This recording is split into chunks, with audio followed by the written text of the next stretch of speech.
Обаче пък направихме тези клубове, те там се състави, тръгнахме концерти, па фестивали, всичко се завъртя. И сега пак не ми е това основната част. Почва да се нагласят нещата, да евентуално, аз вече съм се навил на масрафа, както се казва. Пари колкото искаш, тук тази Америка, ти първите 2-3 години, ако не направиш милиона, за кой си дошъл? Българите, където ме гледайте, вярвайте ми да знаете. Идва времето, когато ние още повече трябва да се мъчим тези млади, да им покажем каквото знаем, каквото можем да съхраним, те да го съхранят и поне още едно 5-6 години да не затрият като нация. Защото работа на там отива. Изтървем ли младите, край. Това ли беше най-трудният момент в живота? Наш гост е Константин Маринов, също познат като Коцето, роден в София, в момента живее в Чикаго, израснал в ансамбъл Загорче, завършил Националното училище за танцово изкуство, минал през професионалните сцени и международни турнета, установил се в Чикаго през 1999. Създател на много организации в Чикаго, най-позната от тях е фолклорен клуб Верея, която съществува повече от 15 години. Верея Фест Чикаго, Верея и приятели, Цъфнал на лъм, детския клуб Малка Верея и най-новата младежка организация, която е създадена на 3 март 2025 година. Следваща генерация българи, където младежите имат възможност да се докоснат до българския дух и традиции. Коце, добре дошъл. Добре заварил. Честит празник на всички българи. Честита Баба Марта, честит 8 март, честит Патрик Дей, там март месец още празници имаше. И Трифон Зарезан да не забравим. Пъзничо, че мина. Да си го честител пак. Много празници през зимата със сигурност, много български празници. И по този повод ти си в Вегас от Чикаго. Вчера беше или ония ден в Балкан Грил. Видяхме как Вегас се хваща на хоро и нека започнем от там. Разкажи ми малко повече за събитието, за турнето. Благодаря за поканата в твоя подкаст и толкова хубави неща каза за мен, че взех да се оглеждам. Това аз не съм. Не съм ли аз? Аз не знаех, че толкова работа съм направил. Направо на Коцето. Това миналата година за първи път се опитахме да направим пак тук в западната част на щатите с моя голям приятел и аз го възпроизведах в моята компания като мой млад менеджер, който да се опитаме да направим така наречените семинари. Да покажем, това е една от много отдавна моя идея, така да покажем на българите, че ние, които сме завършили в България хореографско училище, академия и сме работили в професионални ансамбли, ние сме подготвени по абсолютно същия начин, както колегите, които пътуват. Но ние нямаме титли. Имам предвид, ние не сме доктори, професори, доценти, защото от много години живеем в тази държава, а те са останали там и са продължили да се доразвият. Но ние правим абсолютно същите неща и ние даже за някои работи сме по-подготвени, в смисъл такъв, че ние работим на местна основа с тези български състави, които знаем как да работим. Защото е много различно в България и тук как се работи с хората. Плюс това тук се работи само един ден в седмицата за 2 часа, примерно, се съберем. 3. Да. Говоря повечето състави. И решихме да се пробваме. Повечето българи ме познават от фестивал Верея, американците ме познават. Вече 4-та година преподавам по американските лагери. Американците са запознати кой съм, какво правя, що правя. Си приятели познават ме. И аз и по принцип гледам по по-различен начин да показвам нашето народно творчество и също така да им давам история винаги за хорото, което показвам. Което съм го научил дали чрез учебника, който съм обучали в училище, или съм го видял на терен, или някой друг колега, който е бил на терен, той го показва, аз го виждам от него и го питам дали мога и аз да го преподавам. И на тях им стана интересно. Още повече, аз съм зодия близнаци и в мен живеят 7 човека. И хората ме познават и изведнъж виждат как разговарят не с Коцето, ми с много хора разговарят в едно и също време, това в кръга на шегата. И винаги знам, защото сме приятели от много години, и знам каква шега да пусна, как да ги базикна на чист английски, както се казва. И става един интересен урок. Въобще не усещаш 2 часа как минават. Да. И същото време играем яко. И тази година пак, като увеличихме турнето. Сложихме Лас Вегас. Сега утре живот и здраве заминавам за Феникс, Аризона. Оттам Елей, надолу се за Моранж Каунти, Сан Диего. И Сан Диего летя за Монреал, Канада. Там завършва турнето. При едни млади прекрасни българчета. И се прибирам в Чикаго и почваме подготовка за фестивала април месец. Супер, много яко. Много ви се радвам и като видя такива организации тук на българи зад океана, да сме задружени и да се опитваме да държиме традициите българските живи. Как се чувстваш ти, когато видиш дали българи в Америка, дали американци, които се хващат на хоро? Какво ти носи това? Да ти кажа честно, в началото, значи 2000-та година, 3 години, като останах в Чикаго, вече окончателно, нали, не можах да хвана самолета, не знам поради каква причина, коридорите ли обърках, не знам какво стана, не можах да се кача на самолета и, нали, 3 години, знаеш как е, само работа, да видиш кой си, къде си, дали можеш, дали не можеш. И 3 години нищо, народна музика не съм слушал. Камо ли да играя някъде, дали, играл съм в кръчмата, къде се събираме. Да. Нали, сутринта вече днес проводях 6 часа, ударим там едно право хоро и се заминаваме. И намерихме се с един колега от Стара Загора, барабанист. Той вика, дай ще се взема на един фестивал, ще свирим. И аз си казвам, браво, господи, доживях да дойда на фестивал. Отивам, влизаме в един физкултурен салон, аз винаги го разказвам. Право хоро, начинско, играят хората, само 90% американци. Първия, който води хорото, азиатски произход, втория, който е чернокож. До ден днешен с азиатица лека му пръст, той почина Джон Кло, той и беше организатор на един голям пролетен фестивал. А другия човек чернокожия, Пол Колинс. Той вече даже така като са ви с българи, казва, здравейте, аз съм Павел от България. На български го казва. Научихме го да пие ракия и играят, но играят като нас право хоро. Не, и аз казвам, Боже Господи, какво става тук? Обаче после, като се запознах, като започнах да се движа между американци, където се занимават с такива неща, той даже Пол беше му поканял там няколко пъти да му правят такива уроци за народни хора. То ми беше неудобно. Викам, човек, ти повече знаеш от мен. Музиката ти е по-истинска, от която аз имам. Нали? Ти на мен трябва да показваш. Аз не. Той вика, ама вие българите го носите в вас, докато ние се стремим да ви имитираме. Да. И сега вече след толкова години виждам, че наистина те американци са живяли. Особено те, където са вече на по-такава преклонна възраст.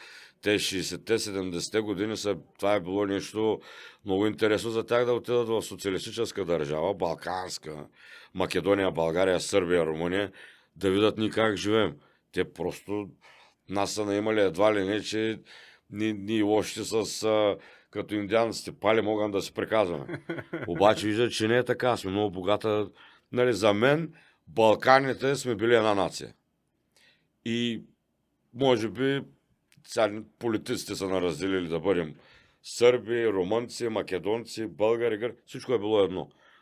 Нали, много години съм го изследвал нашия фолклор, че ние имаме и музиката ни, танците ни е едно и също, всичко ни е едно и също. Да. Но са наразделили с имена като някакви нации. Не, за мен, нали, винаги се стремя на тези балкански лагери това да казвам на хората, че ние сме едно.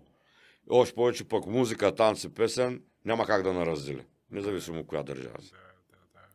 А от страна на българите, сега да, в Чикаго при нас там е една малка България. Нали? Ние там не можем да почувстваме липсата на българското и България. Но пък последните 2-3 години това пък поколение, което се е родило тук, то пък сега вече е голямо. Има предвид, вече почва от 16-17 годишни. Да. Имаме 20 години. Първото поколение, което вече могат да се нарекат, нали, американци, и ги виждам те как почват да искат да се обличат в наши носи, да и танцуват, да ходят по празници, не само в Чикаго. в Сиатъл, в Атланта, навсякъде. Имам чувство, че миналата година на фестивала на Верея, бум, 450 или колко младежи станаха. И аз си казвам, значи идва времето, когато ние още повече трябва да се мъчим тези млади да им покажем каквото знаем и каквото можем да съхраним, те да го съхранят и поне още едно 5-6 години да не затрият като нация. Защото работа на там отива. Изтървем ли младите, край. Не, нали виждаш, както си говорим, чакам аз да стане 3 марта за Васил Левски, че тогава да стана да кажа, че съм патриот. Не. Да си го правиш, да има развитие, да има какво да оставиш, не да чакам там 2 празника или Коледа да дойде и аз съм най-големия българин. Да, така е. Има го този момент. Ние малко си говорихме в колата тук на път насам и аз това ти споменах, че този подкаст, една от целите ми е да покажа на моето дете, което е малко още българската точно. История, българските традиции. И ние сме хората, които трябва да ги държиме живи тия неща и да ги предаваме на нашите деца, за да може и следващото поколение, и поколението след тях и поколението след тях да знае откъде са тръгнали, откъде са им корените. Трудно е тук, според мен, да се държи това, но ако сме задружни, ако да, както виждаш, американци, нали, като ги питаш, ти откъде си, той викаме, аз имам 25% италианска кръв, 25% гръцка кръв, ирландска кръв, ти колко ти вампир да си, нали, толкова кръв има от всякъде, пак той баба му била ирландка, пак дядо му грък, пак после са смешали, нали, обаче те така го приемат, че от всичко имат, от целия свят имат в кръвта си. Което е хубаво, нали, нашите деца да не са срамот. Още повече, нали, повечето вече са смесени бракове, но е хубаво и за самите деца те пък се развиват, не да вървят праволинейно само по американската мечта, американския път. Хубаво е да знаят. А пък и колкото и да е, балканците имаме една по-здрава жилка, която направи по-различни от другите и сме по-харизматични, по-красиви, като мен, примерно. И така. Така има го този момент. Кажи ми, различава ли се енергията на различните общности в Америка, български общности, като ти пътуваш от град на град, са си в Вегас, после в не, специално за нашето народно творчество, когато се хванем ръка за ръка, енергията е винаги една и съща.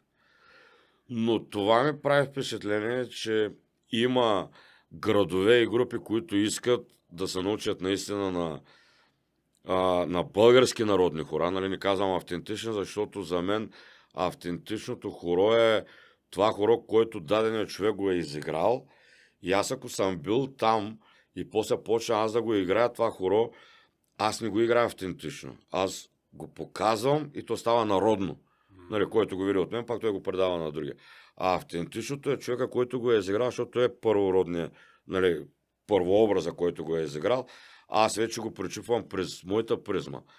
Няма да мога да направя същите движения. Аз като схема може би ще го играя същото, но той го пречупва през неговото си виждане, през неговото сърце минава, той усеща музиката и го предава в краката. Аз по различен начин не чувствам тая музика. Естествено ще го изиграя по малко по-различна емоция, ще сложа. И става народно хоро. Затова са народни хора. И може би затова едно време са окръстили българско народно творчество и после вече става български фолклор. Да. Защото фолклор не е българско, но това е народ. Да. Идва. И затова българското си е българско народно творчество или български народни хора, както аз искам. И затова сме го кръстили на хорището. Хората, където се събират да играят хора. Но има много клубове, които искат да научат българските народни хора, колкото са може да са по-семплите, а не истинските, а не тези, които в YouTube назаляха последните години. Като започнем зелена салата, циганско, там да не ги изборявам, защото аз винаги давам пример. Ти цял ден, значи мъже е ходил из Балкана, там пасал овце, кози, каквото и да е, жената цял ден копала, готви, шета, гледа деца, така, вечерта вземат прежата да отидат на гори да направят 2-3 мартеници, дядовците и младежите да пинат там по една хубава ракийка, да им се отворят белите дробове И кой ще каже надяло ти стоил и свири ми зелена салата. Аз не знам тогава, те сигурно са имали салата, ама едва ли са викали зелена салата. Имам пред салата да е. Да. Как му да кажеш зелена салата? И им го обяснявам това, че това си е купанарски кюче, който има си такъв етнос, купанари, които те също си имат фолклор. Но това си е тяхната музика. Това е, те сигурно те си имат някакви хора. Или там, както и да ги наречат, кючец или каквото и да е. Но не е българско хоро зелена салата. Но защото ето пак се връщам. Ние балканците сме, нашата кръв е по-горим с всичко и като чим това ритъм и тая музика и веднага давай, ставай. Това не е първото асимилиране за да играем народни хора. Докато не, имаме толкова прекрасни, красиви хора. Ама и някои клубове искат точно това да учат. Други клубове искат пък повечето като фитнес, да са тези хора, Да. където е тази цялата боза в YouTube. Да. И си учат тях. Сега пак вече под пъти над път там тия преподаватели, ма той къде е чул думата, къде не е чул, преподава там и уне, те го харесват. И всичко се разми и стана едно, ама явно това си е мода, която може би трябва да изчакаме да мине и всичко да се дойде на място. Да, всяка чуда за 3 дни. както се казва. Там е рада, че няма да е за 3 дни, ама какво да направим? Ти си израснал в танцуващо семейство. Имаше ли според тебе избор, като се захвана с фолклор? и с Ами, хора, майка ми или- и баща ми, аз съм ги учил да играят, така че баща ми нали, завърши хореографското училище и той дълги години беше солист на военния ансамбъл. После хореограф на ансамбъл Средец. Майка ми е дългогодишна танцорка в ансамбъл Загоре.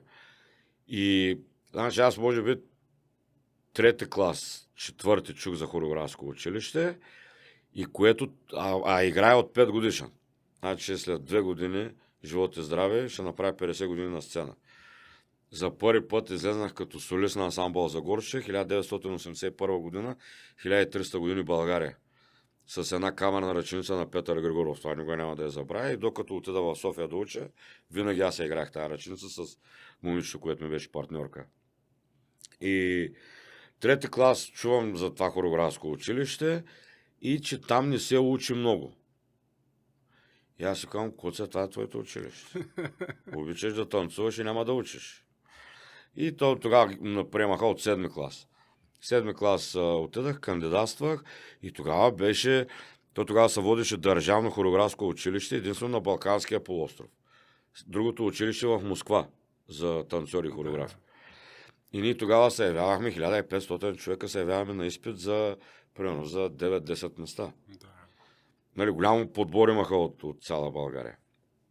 И както завършахме го, почнах в ансамбъл Загоре, тогава започнах да работя и в ансамбъл Слънчев бряг. Гледах и отделно в читалището бях като помощник ръководител на ансамбъла. Така че от малък това ми е като заложено само с това да се занимавам. Аз наистина бях си казал, че само с танци се занимавам. Но никога не съм мислил, че ще живея в друга държава. И тази друга държава няма да има да ми предложи това, че да танцувам или да свиря само. И когато останах в Америка, като видях, че трябва да работя, защото за мен танците и музиката си беше в моя живот, моето си. И трябва да работя, викам, аз мислех, че тук ще дойда, ще ги разбия с танци.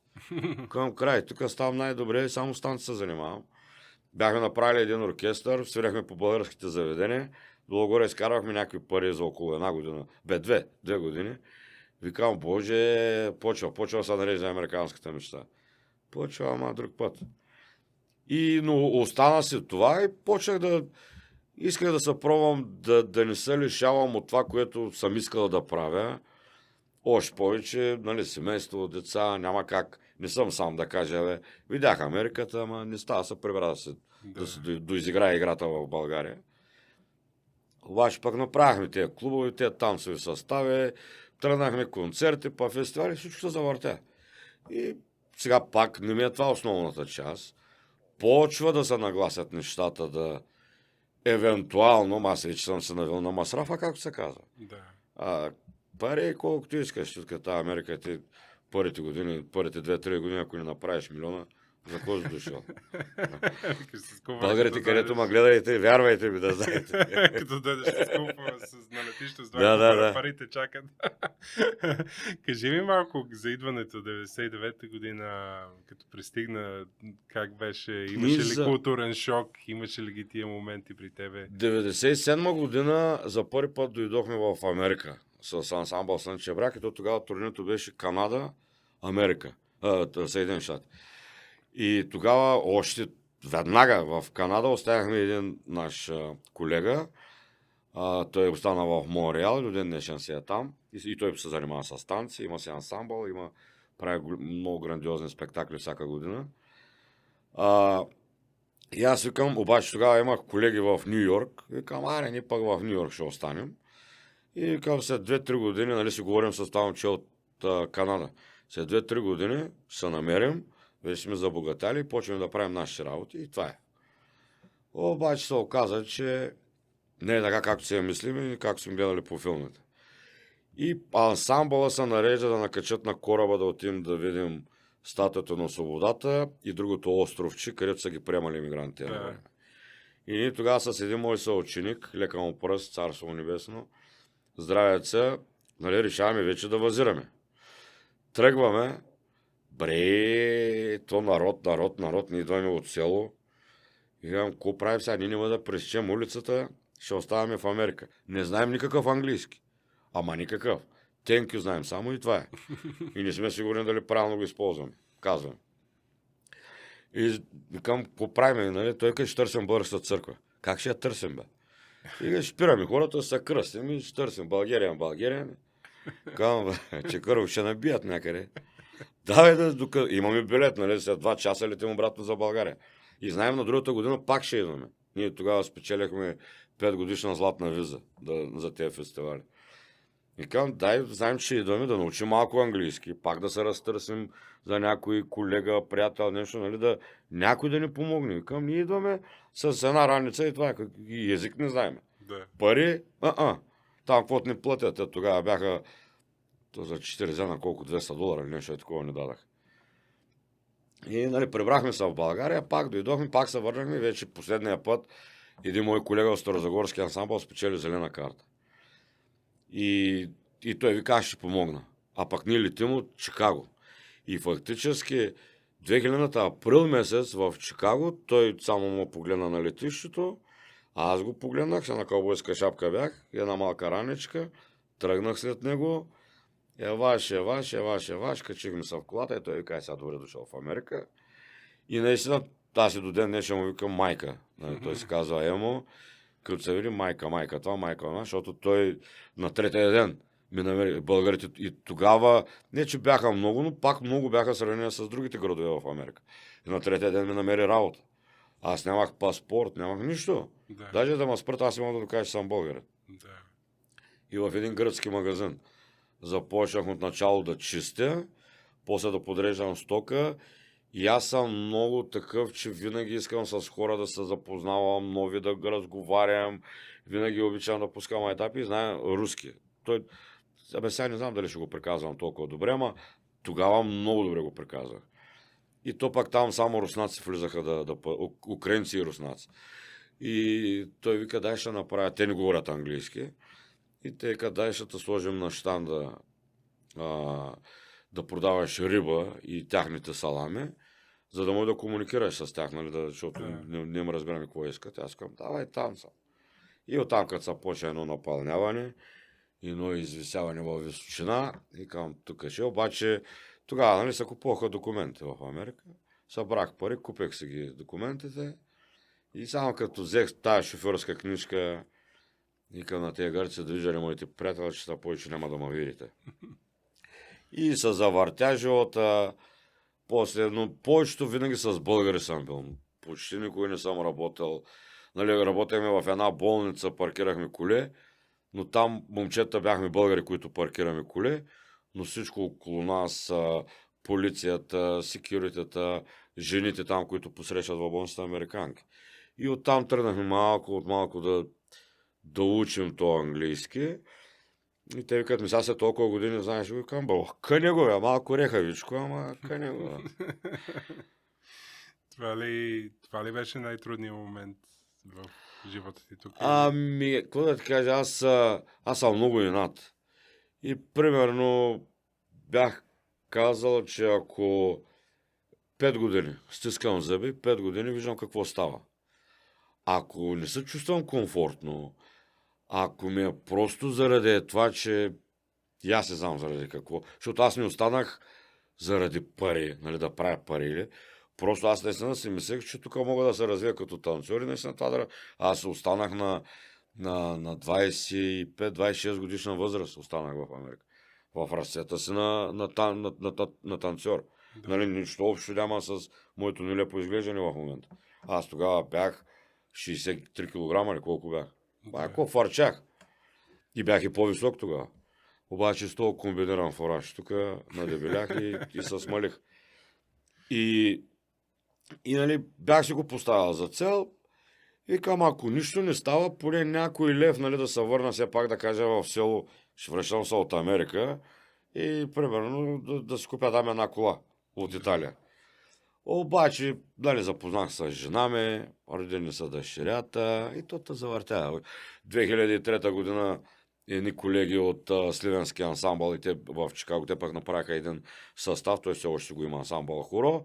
Почнах с тях да си играя, с китаеца, Джон Колека му пръси Галя, неговата жена, в тяхния състав. И почнахме и то вече като един път влезнеш и като видиш, че има и други хора и ти почваш да даваш идеи, почваш да се завъртат разни неща, да правите и тази липса вече изчезва, нали? България, още повече в Чикаго, пак те казвам, никога там, който и да е дошъл в Чикаго, не е чувствал носталгията към България. Ние тогава имахме български заведения, вестници, то навсякъде българска реч. И ти се движиш и си взимаш квартира в българските квартали и градове. Ние имахме цели събърби, които бяха български. И сега сме пак така. Сега и църкви, и нощни клубови, и ресторанти, и какво ли не. Аптека, оптика имаме българска, какво ли нямаме българска. Браво. Да, и така е. Малко сме разглезени. Ние тук във Вегас също имаме достъп до български заведения, български магазини, нали, да се вика, може да влезеш да си купиш баница и боза. Абсолютно. И нямаш проблеми с тия работи, така че малко сме разглезени. Има градове, дето не можеш да чуеш българи, няма българи, един си сам си. Да. Но да, как се роди Верея? Разкажи ми това. Верея, значи 2010 година, както се казва в семейния кодекс, поне сходство в характерите, се разделихме с Хоро, който то другия големия състав, който играех, но не да се караме, нали, да правим някакви панери, просто наистина тя си от старата генерация, тя е играла с майка ми, наборка на майка ми. Аз имах друго виждане, по-разчупено, в друга държава сме, трябва да гледаме нали, и те как го правят. И тогава направих, но викам все пак, за да запазим всичко да си бъде както трябва, според мен тогава, тя да си бъде този състав за сценично изкуство, да прави концерти, да показва, а аз ще го направя клуба за хора. Те 2003 година почна в България този бум и аз 2009 вече това почва да ми се върти в главата, 2008 даже. И направяхме детски състави, които аз да ги подготвям, като порасат да влизат в това хоро. Но след като стана това неразбирателство, аз казвам, аз ще се отделя, ще направя клуб за хора само. Който иска да идва така да учат народните хора. Но тогава имаше едно друго момче, Юлиан, той се прибра вече в България. Той пък пътуваше всяка събота 150 мили в посока да учи децата в църквата. Беше ги събрал там 10-15 момиченца. Метрония, мисля, че се казваше, дано да не бъркам името. И той отида да живее в Ню Йорк и какво ги правим тези деца? Грехота ще е да ги оставим. Викам, аз имам ги веднага, бе. Как викам, няма. Щом са деца, веднага трябва да и още повече готови, подготвени. Обаче те пък точно тогава бяха в някаква възраст, така 12-13 годишна, почват да стават вече мадами. Ма ние няма ли да играем танци? Ти само е така напред-назад, буряно-бурянки. Викам, добре, дайте да се пробваме. И почнах да им правя ни танци, ни експерименти, те пък им хареса. И аз и до ден днешен винаги танците ми имат някаква история. Винаги имам някаква случка разказвам в тези танци. Да. И те и винаги са на комична основа. Много рядко ще направим нещо по-сериозно. Сега спектакъла, който правим с генерацията, той ще бъде малко по друг начин показано на сцена. И почнахме да правим танци, айде те пак и други хора дойдоха, айде завъртяхме се, станахме за хора, пак за сцена и се завъртяхме, 80-100 човека се завъртяха в клуба. И тогава пък почнахме да се намираме стари колеги от България. И аз първата година викам, дай се пробвам да го направим като празник на хорото. Да се съберем само от Чикаго. И да видим после от този Фейсбук какво ще излезе. Дали някой познат ще каже, дай да дойдем в Чикаго да се видим, бе, така. И то така и стана. И тогава събрахме 4 състава, или колко бяхме в Чикаго. Коя година е това? Тоест, ние 2010-та създадахме на 4 април първа репетиция, 2011-та направихме първия празник. Да. Хоро, Верея, едно от училищата Слънчогледи, балкански игри. Да, точно, 4 състава сме били. И оркестър. Оркестърите тогава бяха направили 3 момичета като трио хор пееха. На следващата година 9 състава дойдоха. В следващата 15. Почнаха да създават състави. И едва ли не, това стана някакъв бум, който те създават състави да направят танц само за фестивала. То и до ден днешен има някои състави, правят танц за вере. Явяват се. И нали сега вече, като си много години, запознаваш с американската общност и почват да таканят на тяхни международни фестивали. Но до преди 4-5 години имаше състави, които те чакат само тая верея да дойде, че да се изиграят танц. И от началото повечето бяха с тениски, почнахме да закупуваме костюми, различни костюми, всяка година различен костюм, различен танц и се завъртя колелото. 2012 с един приятел от Торонто, тогава той беше ръководител на Димитров, тяхния състав. Майка ми и сестра ми живееха в Англия и те са танцорки, бяха направили там един състав. И аз казвам, дай ще направим дружба между Англия и Чикаго и викам и Торонто и той ще дойде, и Канада. И да го направим там като международен фестивал. Да. Отидахме за един уикенд. Давай, събрахме се 15 състава от раз. От Палма де Майорка, от Сеговия, от България, Чикаго, Торонто, Лондон. Те тогава в Лондон бяха 3 състава само. Вчера да не изтърва някой и ще ме извиняват, който го изтървах. И музиканти, и хорови имаше, певци отделно. Тя тогава живееше в Австралия, едно младо момиче. От Австралия се е. И направихме го там и голям бум. И аз викам, и майка ми вика, не мога да издържа в Англия, България се ми липсва. Да. И пребра се в България, и аз викам, като се пребрала в България, дай па ще го направим в България, се пробваме. И се роди идеята тогава да направим Вере и приятели в България. И всички от България, които съм работил с тях, те да дойдат да ни направят един поздрав, пък ние тук от чужбина да отидем там, пък 3 дена на българска земя да си направим нашите купони. Да. И в село да го направим като събор, с корбана, с чеверметата и един ден в града да го направим фестивал. Но там пък неразбирателство с общината, но кмета, все още е кмет на Стара Загора, това е голям пич. Това е да има здраве още 1000 години да бъде кмет. Обаче тези долу, брат, където чакат да се вземат пенсийката, това са ужас. И аз казах, няма смисъл. Няма смисъл 5 години. 5 години мъки. Да. И казвам, няма как да стане. Агенцията за българи в чужбина, нали, не помагаше. Но не стана работа, но тогава пък 2017 го направихме, 2018. Да не объркам как беше, 2017 мисля, че го направихме. Тръгнахме от Чикаго, отидахме... Не, тогава вече Мегдана беше готов.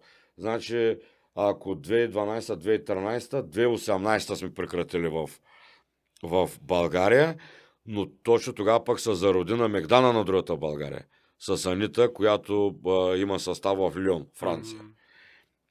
И те пък тръгнаха да го направят всяка година в различна държава на Европа. Да се съберат съставите. И сега годините вече съм ги забравил. 2017 или 2018 беше в Испания Гандия. И ние тогава пък имахме телевизия в Чикаго, наша си българска. И аз, нали, на собствени се познавам и викам, дайте го направим, ще стане интересно да ги направим всички тия събори, да ги обединим в един уикенд, да покажем в целия свят българите какво правим. Да. И го направихме в Гандия, Чикаго, Монреал, Стара Загора. Wow. На 4 места го направихме и те предаваха навсякъде. Имаха репортери и предаваха. И става нещо красиво и много, но само един път се случи. Нали, те после предаваха телевизията, може би ще да продължи това да се случва. И сега вече на Мегдана на другата България се е голям купон там. Сега живот и здраве, май месец сме в Мюнхен. Който иска да заповяда Мюнхен, 15 май се събираме там на Мегдана на другата България. После на 15 юни в Ниагарския водопад се събират българите. Започнаха в Австралия да се събират. Ние винаги го правим април в Чикаго. Тук започнаха много фестивали да правят. Сега даже, нали, тук си говорим в Лас Вегас да направят. В Лос-Анджелес вече се прави. Тампа, Флорида, Трифон Зарезан, вече там 5 години стана традиция. Орландо започнаха преди 2 или 3 години да правят. В Бостън почнаха да правят и там стана като традиция. Денвър, Аризона, Тъпън бие, там мисля, че е 10-та година. Тая година и там много години са.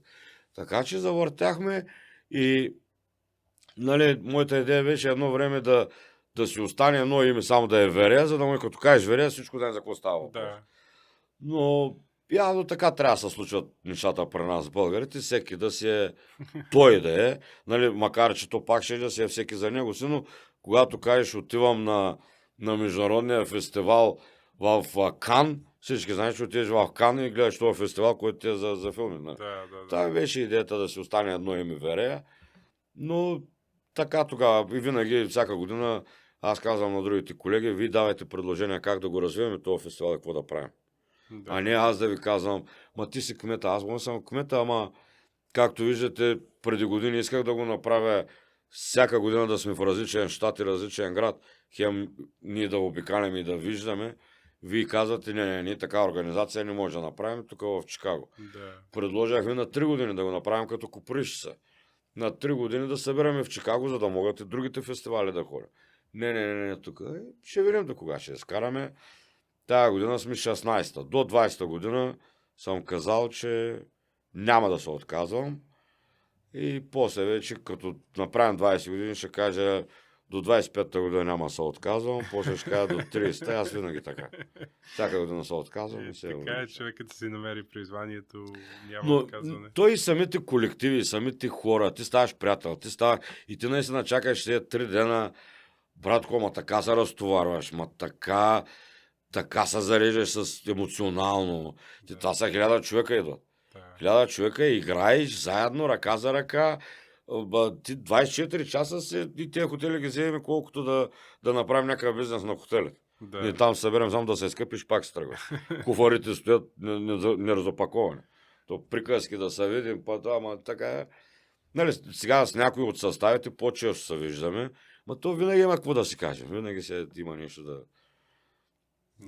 Много съм, как да кажа, не знаех, че това съществува аз доскоро всъщност и много се радвам да чуя, че така се обединяват българите. Само те, където много афиширам какво става и какво правим, поради причината, че първо много се натоварвам психически. Виждаш, българите сме 70% негативни хора. Те първо негативно казват. Да.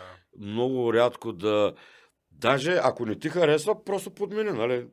Нищо нито слагай там палец, нито коментирай, нито вау, нито браво, нито пък какъв сте. Просто подмени, но те винаги почват негативното да изкарват, без да е видял, без да знае, без да е чувал, и мен това много ме натоварва. Даниела Найбрах от Сиатъл, която е ръководител на Сиатъл Чета, Тя е и като сътрудник на БАН, мисля, че Гергана Панова, една друга моя съученичка. И те така говорят в фестивала, че е феномен. Те казват, ти не можеш да го усетиш, защото постоянно ти си машината на този фестивал и не можеш да го усетиш, но хората го разбират, че е феномен. Нали, защо, примерно, не сме давали на БТА информация? Кофти ми е сега да се обадя на някой да каже, аз съм голямата работа. Иначе плямпам постоянно. Ти кума чуеш как приказвам, нали, че съм голямата работа, тук всичко от мен зависи, тема. Не знаеш, едно куче, което лай не хапи. Да. И мен е неудобно да се обаря на някакви такива или на телевизии, или на радиа, или на каквото и да е, да каже, сега вече сме в такова време, че те, ако се интересуват наистина, само да чукне във Фейсбук. Ще ви за какво става въпрос, нали, наши страници. Да. Там е всеки ден по 20 пъти влизаме, да се нещо става и не само за вере, който и да е. Веднага го качваме да могат всички хора да виждат какво правим. Така че нали, не съм много... Знаят го фестивал, като дойде, винаги ми се обаждат да давам интервюта. Но не само фестивал, ние правим много други неща, които пак запазваме. Аз това ти казвам, че не е да чакам един ден и да му дадат там, да ми напишат една статия в някой вестник или едно интервю 20 минути в някакво радио и това да е да чака другата година. Да. Ти гледай българи, не само пак казвам не нас, гледай българите какво правят и винаги го прави това да видиш, че имаме развитие и имаме много вече хора и организации, които пазим нашето българското и не патриотизъм. Аз винаги съм казал, това нашето не е патриотизъм. Специално при мен прави ми кеф, правя го. А не, че виж, каква голяма работа съм, ако не съм аз, няма да знаят. Защото пък има хора, дето ме обвиняваха, че имало други хора, където правили нещо, ама ако не били те, няма ли да знаят за България. Пък аз сега съм си пишал дивиденти. Не си пиша дивиденти, ни правим един фестивал. Да. Това, че е станал този фестивал и е излезнал от нас, да, от нас е. Да, аз съм го измислял това. Аз го направих този формат. Ма винаги казвам, вере. Защото пък ако ги няма тия хора, аз нищо не мога да направя. Нищо не може да направиш. Така е. Всичко си зависи от хората. И все пак ти казваш, че не обичаш много да парадираш. Аз чест ти правя, че го правиш това нещо, защото не е лесно да се организират толкова хора, да се организират толкова неща. И все пак, ако някой от България в момента слуша и иска да покрепи твоята дейност и твоите идеи, как могат хората да се свържат с тебе? Не, те в България много добре ме знаят. И мен ме знаят като нали, тези, които се занимават с това нещо. И нали, знаят ме като личност и като какво правим. Вече аз от 2 години съм в борда на директорите на Асоциацията на българските състави в чужбина. Това пак това момиче от Лион, Анита, която направи на Мегдана на другата България и с още една колежка от Старозагорския ансамбъл Пламена, Пламен от Мюнхен, Даниела от Лондон, имаме от Копенхаген, от Швеция, там директори, които нали, те се сменят директорите, мен поканяха тук миналата година не беше, или по-миналата, аз пак да отговарям за Северна Америка и имаме регистрирана асоциация в България. И много добре за сега работим с българите, агенцията за българи, те смениха името, но агенцията за българи в чужбина с госпожа Манджукова.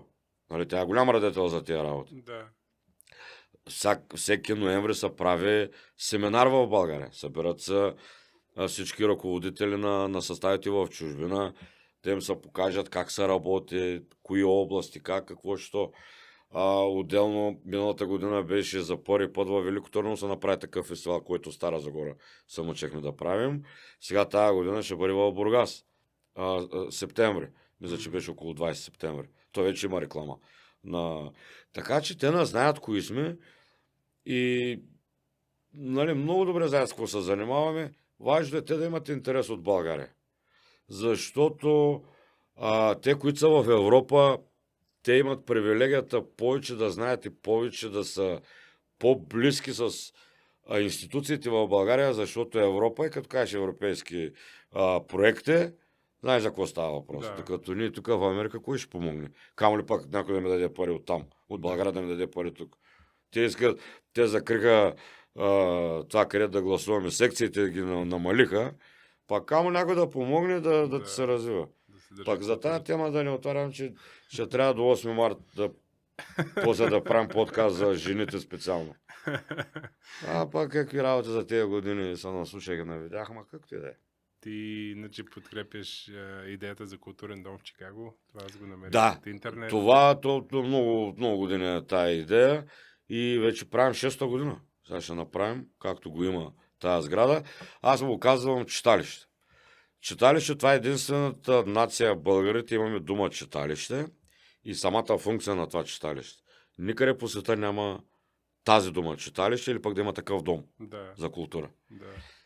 И аз затова му казвам на нашия център Малката България читалище. Това е бившо католическо училище. И тогава, когато търсехме да се намери такава сграда, църквата няма възможност вече да поддържа и тази сграда на училището. Те са две разделени сгради през улицата. Да. От една страна на улицата е църквата, от другата страна е училището. И те казват, пускат го на разпродажба. Ние се явихме, отиде са после в ситито, питат се хората дали искат това да си остане училище или да се събори да се направят градски къщи. И естествено хората казват, да, ще можем ли ние да влизаме? Естествено, това си е дом за всички.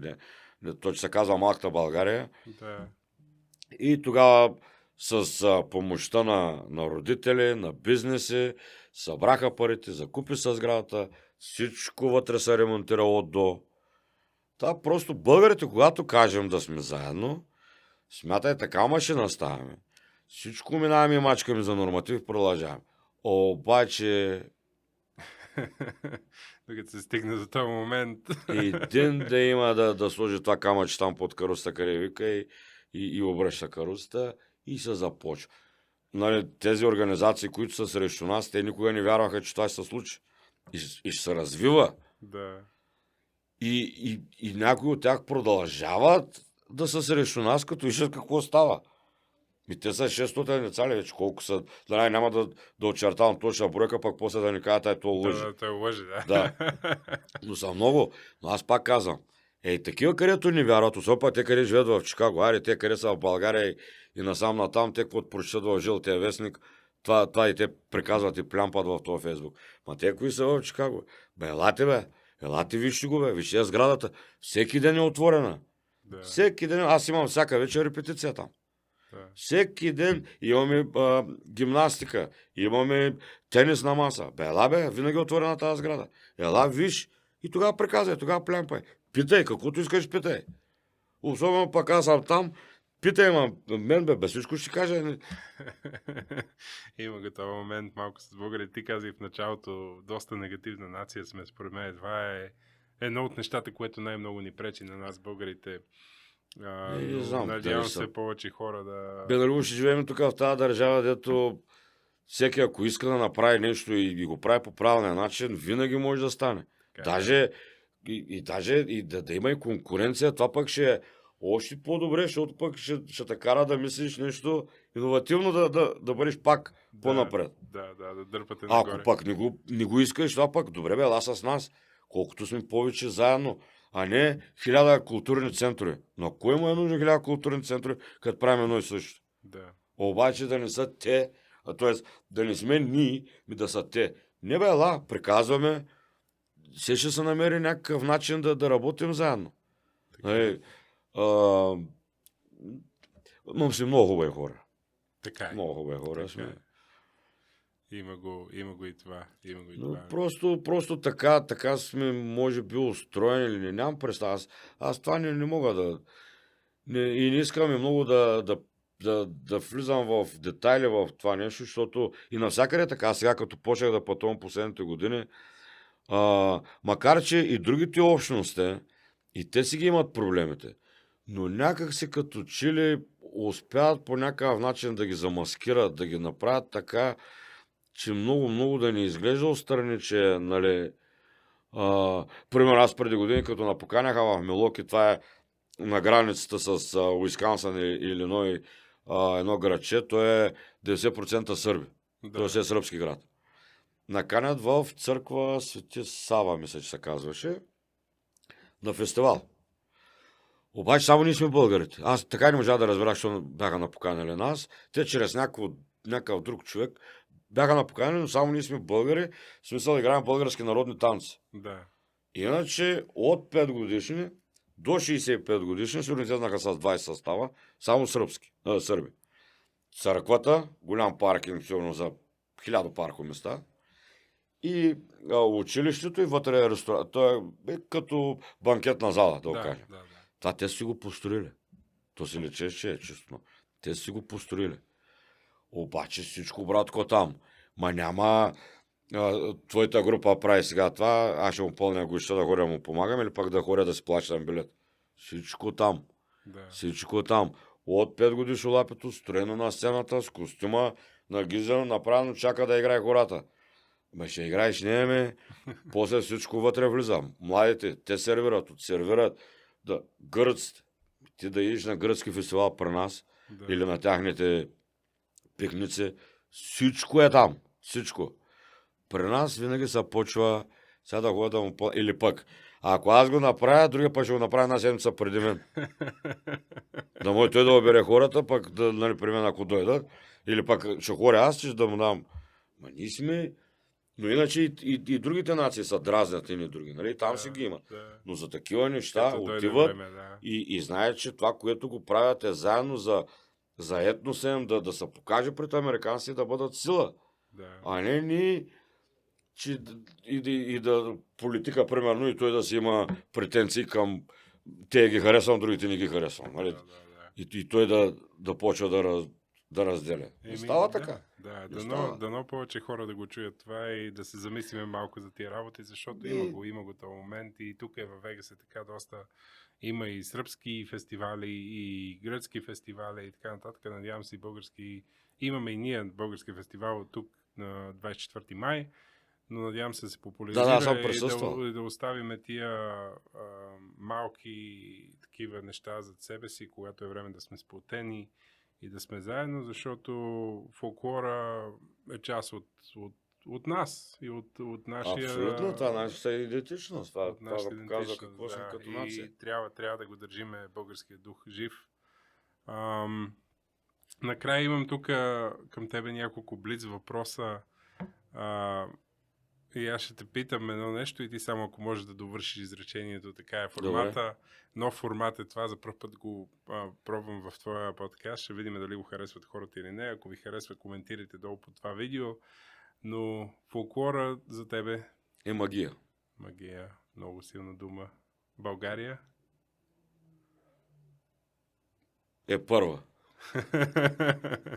Америка е? Втора. Кажи ми, какъв е най-големият ти страх за бъдещето? Сега това близо въпрос, да. Тук е силен въпрос, може да повече думи. Най-големият страх за бъдещето. Най-големият страх за бъдещето. Ма после трябва да ме питаш да завършим позитивно. Ще питам, имам позитивен въпрос. Да не съм жив, когато ще затрия този свят. Да. А каква е най-голямата ти надежда? Най-голямата ми надежда е тези млади хора, където, говоря специално за нашите българичета, където и да са по света, да се получат от нашите грешки и да направят едни красиви общности навсякъде, с кеф да говорят България, като кажат България, всичко да става право, да се покланя и да пляска. Браво. И да не се срамуват. Да не се срамуват да казват, че са българи на един такъв род синове и дъщери, че като се съберем, не лъв, не мечка, ами ставаме Годзила. Така е, да. И последен финален въпрос. Ако днес на 3 март видиш 1500 човека да играят право хоро дали в Чикаго, дали в Вегас, дали в някой друг град на Америка или Европа, и сред тях има деца, които никога не са живели в България, родени са тук, как ще те накара това да се почувстваш? Да, аз съм емоционален на тези работи, ама аз работя с деца, така че нали, не мога да... Аз по друг начин го виждам това. Да, кефе са яко и то. Яко и особено пък ако играят, ако наистина са го научили това хоро да играят, не да се хванат, нали да... Да. Тогава вече И аз вече нали, съм психически толкова а, почва веднага ми се реве, веднага ми се насълзяват очите, защото за последните години видях как тези младите изведнъж излезнаха като гъби. До преди 2-3 години като че ли ги нямаше тези деца. Сега изведнъж. И нали, много горе ще се почувствам. Горе ще се почувствам от това, че има в тези държави хора като мен, които учат децата да, или пък родителите им да го играят това хора, да го знаят, да слушат народната музика, да се обличат в наши носи. И тези хора, които искат да управляват България и уж да сме били малката Швейцария на Балканите, се замислят малко и те нищо няма да направят за нас, аз това го знам. Те нищо няма да направят за нас, но поне да по някакъв начин да измислят, да ги стимулират тия млади, те пък да продължават да представят България.